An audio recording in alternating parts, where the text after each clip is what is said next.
আমি আবারও চলে এসেছি একটা নতুন নিরামিষ রেসিপি নিয়ে। কুমড়ো, আলু, পটল, বড়ি, ডাঁটা দিয়ে সব একটা তরকারি। প্রথম থেকে শেষ পর্যন্ত ভিডিওটা দেখবে, অবশ্যই ভালো লাগবে। আর লাইক, কমেন্ট, শেয়ার করবে আর সাবস্ক্রাইব করে আমার পাশে থাকবে। তাহলে চলো ভিডিওটা শুরু করছি। সবজিটা প্রথম থেকে দেখা তোমরা শুরু করো। একদম এরকমই হবে রান্নাটা করলে, আর খুব সুস্বাদু হয় তরকারিটা। একদম একটা নিরামিষ পদ।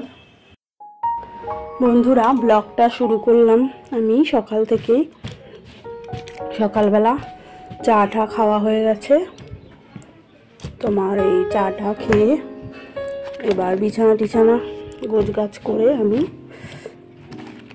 তোমার যাবো রান্নাঘরের দিকে। আর এই যে গামছা নিলাম, দুটো নতুন গামছা নিলাম।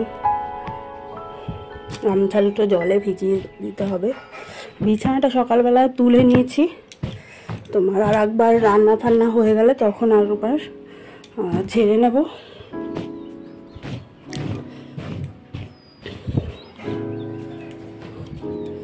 রান্না বান্না হয়ে গেলে স্নান সেরে পুজোর কাজটা সেরে নেব। এই যে, আর বাসনগুলো আজকে মাজা ঠাজা হয়নি।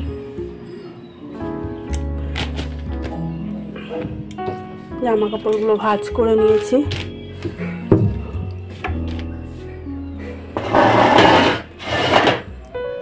আজকে কি রেসিপি করব তোমাদের সাথে শেয়ার করি।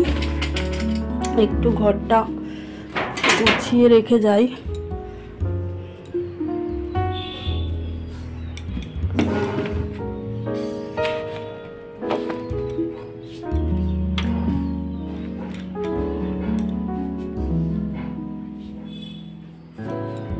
পরে আবার বিছানাটা একবার আমি ঝেড়ে নেব।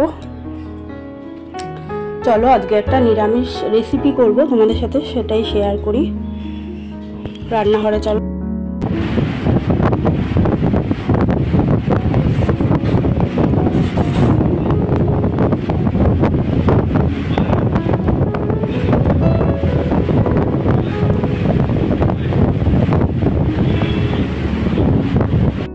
সকাল সকাল দাদার বাজার করা হয়ে গেছে। এই দেখো, আমি কুটে নিয়েছি সবজিটা। সম্পূর্ণ নিরামিষ একটা রেসিপি করব আমি।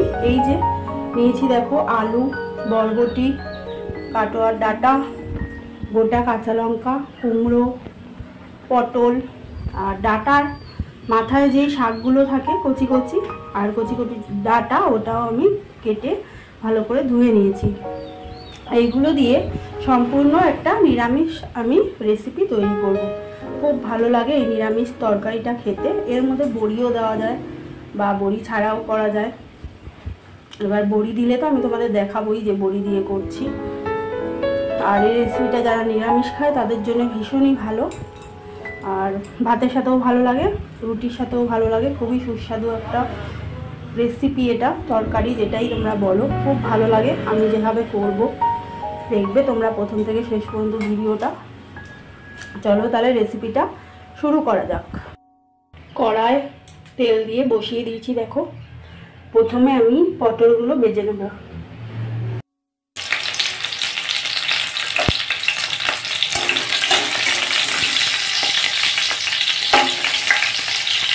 পটলগুলো হালকা ভেজে তুলে নেব।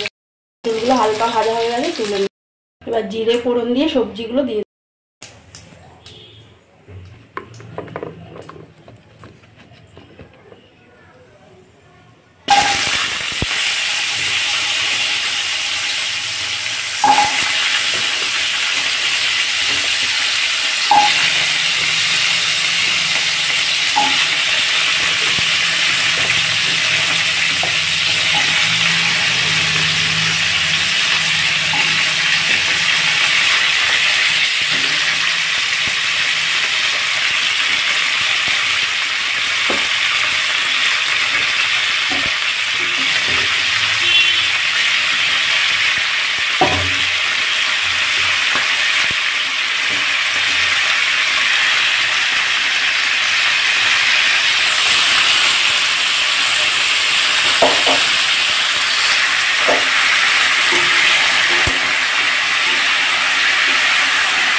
এবার দিয়ে দেবো লবণ হলুদ দিয়ে দিয়েছি। এবার দিয়ে দেবো এই যে ডাঁটার আগে যে আগার মাথাটায় শাক আর কচি ডাঁটাগুলো।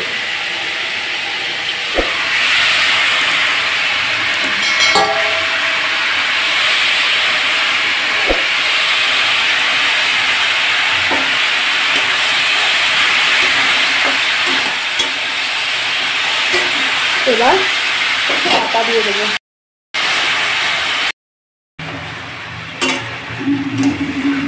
চাপা দিয়ে দিয়েছিলাম, কমে একটুখানি হয়ে গেছে, আবার মিলে আমি চাপা দিয়ে দেবো।